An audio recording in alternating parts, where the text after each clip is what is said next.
Halo pemirsa Unhas TV, senang sekali saya Andrea Ririn Karina dapat kembali menjumpai Anda dalam Unhas Daily. Dalam beberapa menit ke depan, kami akan menyajikan berita-berita terpercaya hanya untuk Anda.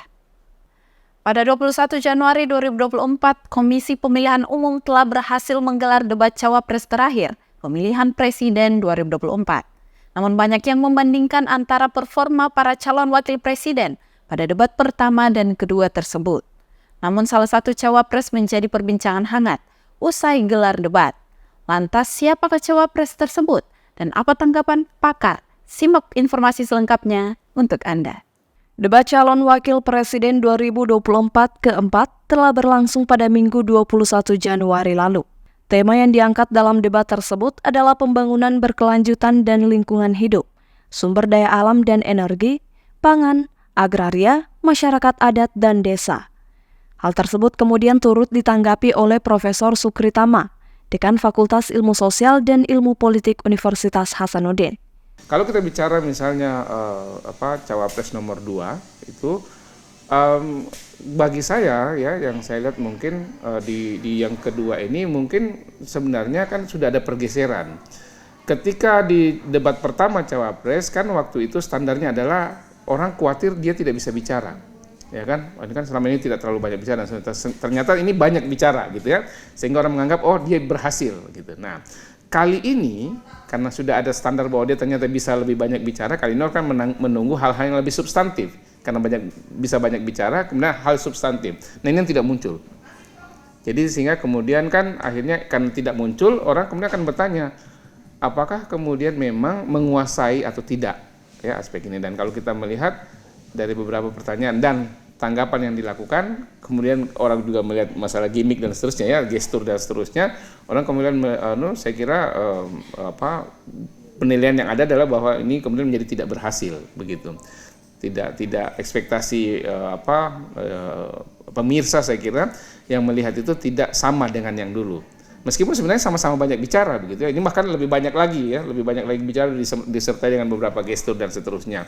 Sayangnya yang dilakukan itu pertama tidak lebih baik dari yang pertama ya, dari debat pertama itu pertama. Yang kedua mungkin ada beberapa hal yang saya kira agak sedikit lewat dalam kerangka ini. Betul bahwa kemudian misalnya beberapa gimmick yang ditunjukkan, gestur yang ditunjukkan yang dianggap dalam konteks etika, sekali lagi ini etika ya yang selalu dimunculkan tapi seolah-olah dianggap tidak ada atau dianggap tidak terlalu penting, padahal itu sangat penting karena ini kan calon pemimpin, bukan orang biasa ya. Calon pemimpin itu kan adalah nanti menjadi role modelnya bangsa. Kalau kemudian aspek etika itu tidak bisa ditunjukkan dengan baik, bagaimana dia bisa menjadi role model? Kan sebenarnya seperti itu. Kalau kemudian banyak tim sukses mengatakan etika itu kan begini dan seterusnya, bukan itu. Ini masalahnya dia calon role model. Sehingga kemudian sejak apa yang dilakukan itu memang harus terukur dan terkontrol. Kalau kemudian itu tidak terkontrol, nah ini seperti yang saya kira yang ditunjukkan oleh 02 pada debat ketika itu kan ada beberapa yang dianggap kalangan tidak terlalu bagus ya, tidak terlalu cocok, tidak terlalu tepat. Misalnya beberapa gestur misalnya menunduk, mencari dan seterusnya, misalnya hal seperti itu. Sementara dari sisi itu tidak diimbangi dengan pemahaman yang komprehensif dan tepat terkait dengan tema. Itu seandainya mungkin pemahaman juga sangat bagus, barangkali orang akan dalam tanda petik bisa memaafkan itu ya, tapi kan pemahamannya bagus, tapi itu tidak terlihat. Di pasangan yang lain misalnya satu saya kira seperti biasa kalau Caimin kan kecenderungannya kan ada di ruang-ruang normatif begitu ya, penyampaiannya normatif dan beberapa visi juga disampaikan juga dalam kerangka yang normatif. Saya kira seperti itu dan sedikit lebih tenang. Yang mungkin agak ini adalah Prof Mahfud ya, Pak Mahfud ini beberapa kan kemudian terutama yang dari pertanyaan atau tanggapan dari 02 itu kan disikapi tidak dengan jawaban ya, maksudnya tidak dengan kemudian menjawab substansi, tapi kemudian yang menganggap beberapa hal tidak pantas dijawab, ada yang tidak tepat dan seterusnya. Saya kira ini juga salah satu hal yang kita lihat bahwa ini aksi ya, saya kira ini aksi atau sesuatu yang dilakukan karena ada sesuatu yang datang kemudian respon, saya kira ini respon dari Mahfud terhadap kecenderungan yang ditunjukkan pada saat itu oleh pasangan 02, terutama pasangan 02 karena kan pasangan 03 saya kira perdebatannya lancar-lancar saja, dalam tanda petik lancar saja, kemudian tidak ada hal yang cukup kontroversial kecuali dengan satu dengan dua, tiga dengan dua begitu, itu yang agak sedikit kontroversial. Dan Saya kira ya kita harus akui bahwa itu juga agak dipicu oleh itu tadi beberapa gestur yang dianggap kurang tepat begitu ya. Sekali lagi mungkin gestur itu ditunjukkan oleh cawapres nomor 2, gestur itu ditunjukkan bahwa inilah gaya anak muda. Mungkin seperti itu. Tapi jangan lupa anak muda kan bukan berarti tidak punya etika, tidak punya standar. Dan jangan lupa ini bukan stand up comedy ya yang kemudian banyak hanya untuk melakukan sesuatu yang kemudian meminta tepuk tangan penonton. Tapi sekali lagi ini adalah role model dari pemimpin. Ya, role model dari pemimpin ya bagaimanapun juga dia harus betul-betul menempatkan diri sebagai calon pemimpin begitu ya. Sehingga aspek-aspek yang akan dinilai orang juga pasti akan itu seperti itu. Nah, ini yang saya lihat yang terjadi. Sehingga kemudian kalau pertanyaannya adalah bagaimana dengan 02 dibanding yang pertama, saya kira ini agak repot ya, agak sedikit saya kira mungkin sedikit lebih bawah dan mungkin kalau misalnya kita memberi kecenderungan penilaian saya kira mungkin 02 yang agak palingan ya kalau ada standarnya meskipun kemudian bisa jadi sangat subjektif misalnya dalam pengamatan saya, tapi kalau melihat kecenderungannya itu permasalahannya, ada kelemahan di situ yang ditunjukkan oleh cawapres 02 dan cawapres 01 dan 03 saya kira ya kurang lebih seperti biasanya ya. Memang kecenderungan seperti itu. Prof. Mahfud saya kira juga Caimin juga begitu, itu mungkin. Profesor Sukri menjelaskan bahwa terdapat 3 hal yang perlu dibahas dalam debat tersebut. Karena mengangkat tema yang spesifik dan segmentatif, pembahasan dalam debat tersebut menjadi aspek-aspek yang mendasar dan penting. Dengan ranah pembahasan yang luas, hal yang diharapkan adalah data-data penting terkait tema yang diangkat, kemudian visi dan solusi yang ditawarkan para calon wakil presiden. Namun menurut Profesor Sukri, 3 hal yang ditunggu untuk dibahas tidak terlalu muncul ketika debat cawapres, melainkan lebih dominan pada momen saling menekan, terutama saat sesi pertanyaan antar cawapres. Mengenai Cawapres 01 Muhaimin Iskandar, Profesor Sukri Tama menjelaskan bahwa seperti biasa, Caimin cenderung dalam koridor normatif. Penyampaian visi dan debat juga dalam kerangka yang normatif. Berbeda dengan Cawapres 03 Mahfud MD, yang tidak langsung menjawab substansi, namun bahkan menganggap ada pertanyaan yang tidak pantas untuk dijawab. Profesor Sukri bahkan menyoroti bahwa perdebatan antar Cawapres 01 dan 03 berjalan dengan lancar. Namun antara Cawapres 02 dan 03, kemudian Cawapres 01 dengan 02 lebih memicu kontroversial. Namun Profesor Sukri menjelaskan bahwa debat Cawapres merupakan panggung perdebatan yang formal, dan tidak tepat hanya sekedar menjadi panggung untuk meminta tepuk tangan penonton. Rahmatia Taslia Ramadhani, Unhas TV. Pada 25 Januari 2024 pukul 15.30 hingga 17.00 waktu Eropa Tengah, diadakan seminar tentang Deer Hunting in South Sulawesi 1600 until 1942. Seminar ini dilaksanakan secara hybrid, online via Zoom meeting dan offline di ruang konferensi KITLV, Leiden, Belanda. Berikut informasi selengkapnya untuk Anda. Dosen Departemen Sejarah Universitas Hasanuddin, sekaligus Ketua Program Studi Magister Sejarah, Fakultas Ilmu Budaya Universitas Hasanuddin, Amrullah Amir PhD, mempresentasikan hasil penelitiannya selama kurang lebih 4 bulan residensi di KITLV Leiden, Belanda. Seminar ini membahas 2 jenis perburuan rusa di Sulawesi Selatan. Kedua jenis perburuan tersebut dianggap sebagai bagian rekreasi dari kehidupan raja dan bangsawan, tetapi terdapat perbedaan mendasar antara perburuan tersebut.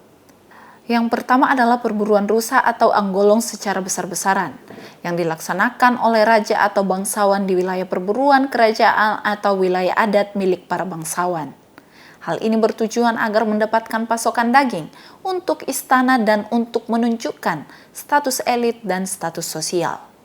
Bentuk perburuan yang kedua disebut dengan Ajonga Samarah, yaitu perburuan rusa yang dilakukan oleh para bangsawan dan pengikutnya di wilayah adatnya sebagai kegiatan sehari-hari.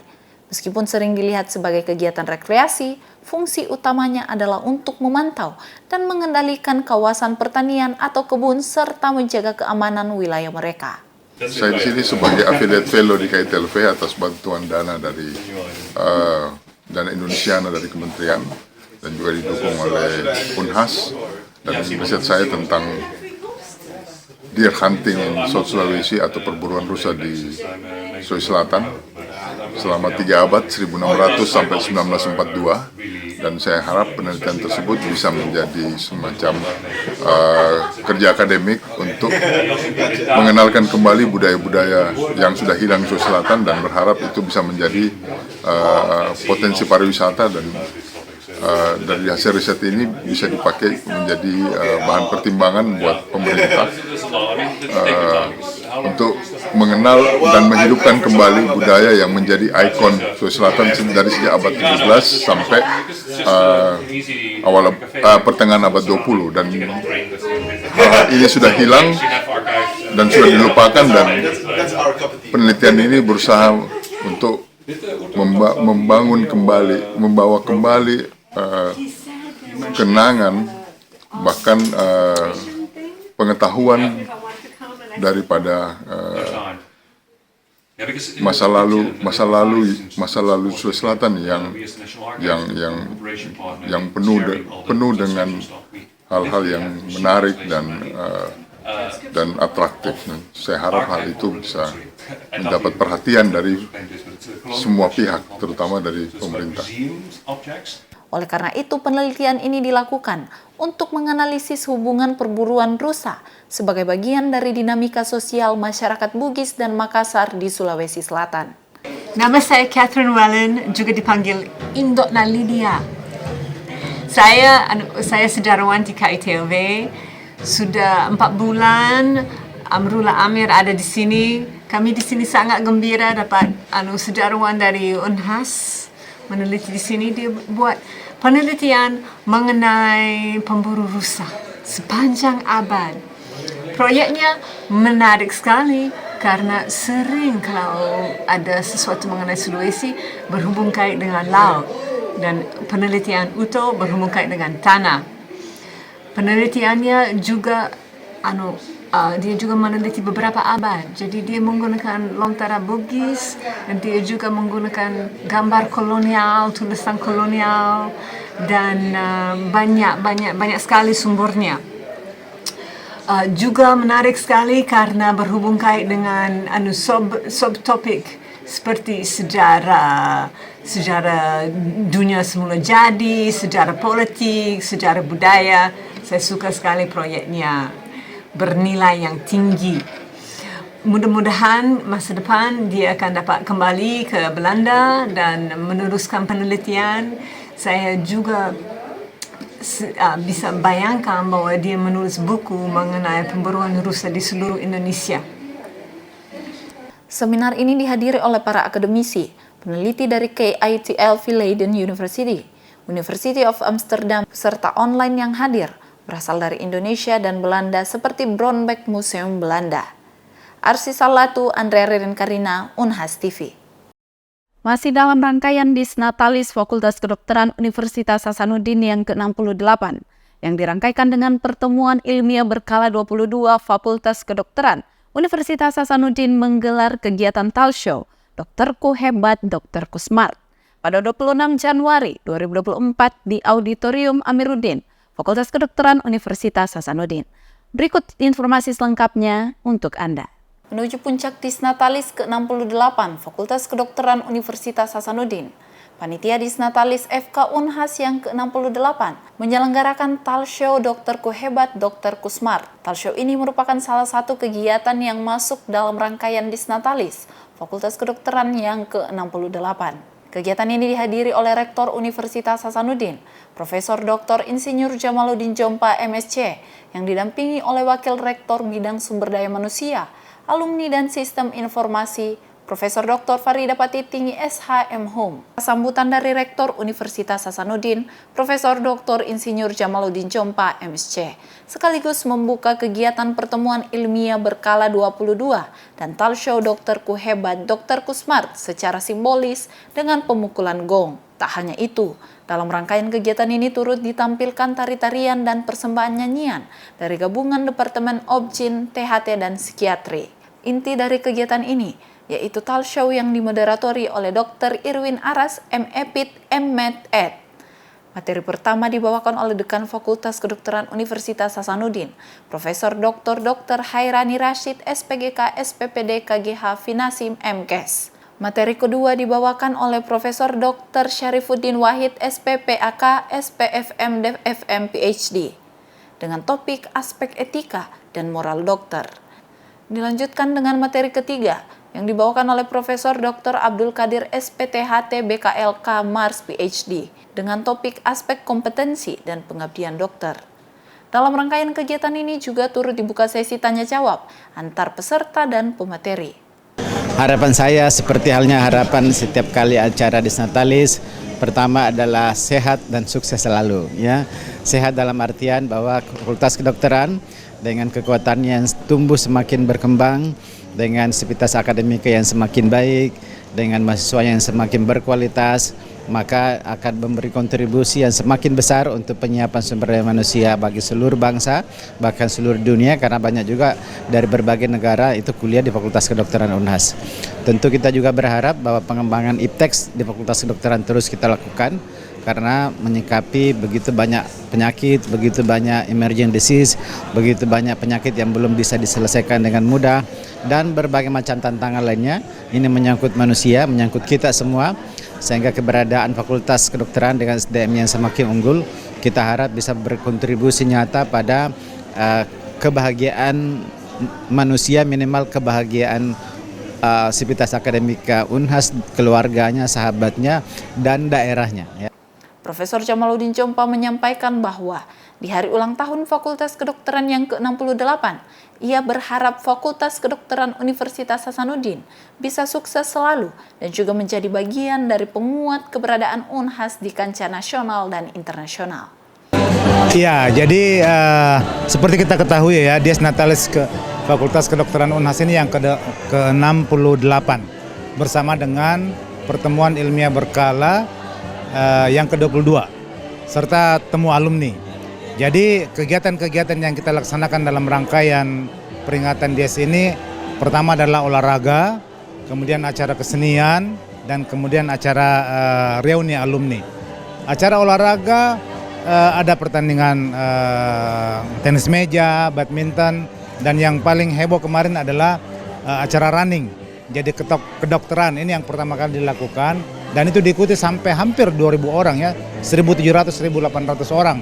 Nah, tentu ini hal yang sangat heboh dilakukan oleh Fakultas Kedokteran, dan juga pertandingan tenis lapangan, lawn tennis. Dan serangkaian dengan itu pada hari ini juga kita lakukan talk show seperti yang sudah disaksikan tadi, dan juga acara ilmiahnya adalah perlombaan free paper. Jadi semua makalah-makalah yang dibuat oleh mahasiswa ataupun dari residen ataupun konsulen staff ya, itu dilombakan bagaimana mereka membuat tulisan ilmiah yang bagus. Itu akan dilombakan sebentar ini habis salat Jumat.